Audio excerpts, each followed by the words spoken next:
So on this slide, I'll be addressing an integral component to the quality improvement process, which is the Plan, Do, Study, Act cycle. This cycle is a way to test a change.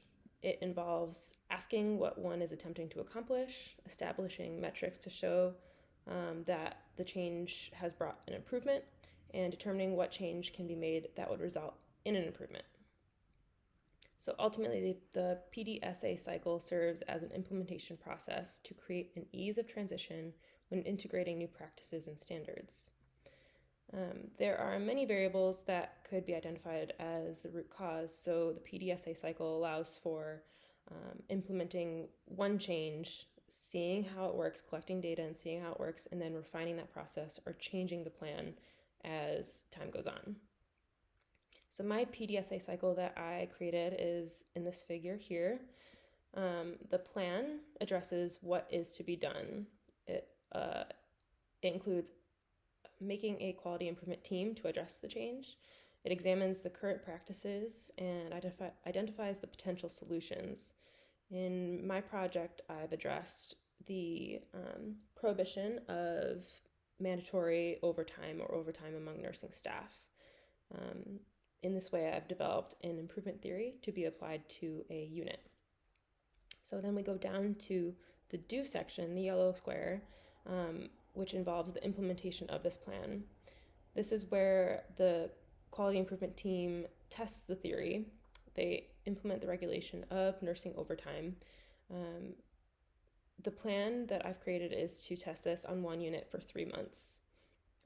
And an integral part of this plan is that management needs to foster an environment where nurses can feel free to report their near misses or their medication errors without punitive action. This is an integral component to collecting the data, which is done in the next step, study what are the results.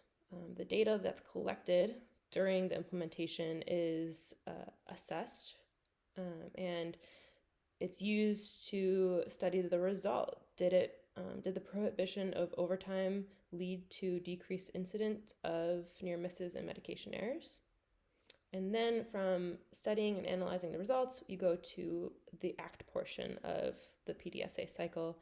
This is where you make changes based on those findings. So you can then standardize the plan if the improvement is deemed effective.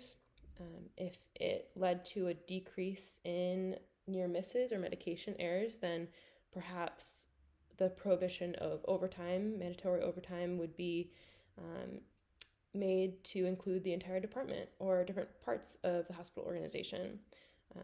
But if my plan is unsuccessful and does not correlate with a decreased incidence of near misses or medication errors, then the original plan can be altered and refined to include a different root cause and address this issue from a different perspective. But that's the beauty of the PDSA cycle, is that it's a continual process. If it doesn't work, you change it. If it works, you refine it, make it better, and broaden it, then do the next cycle.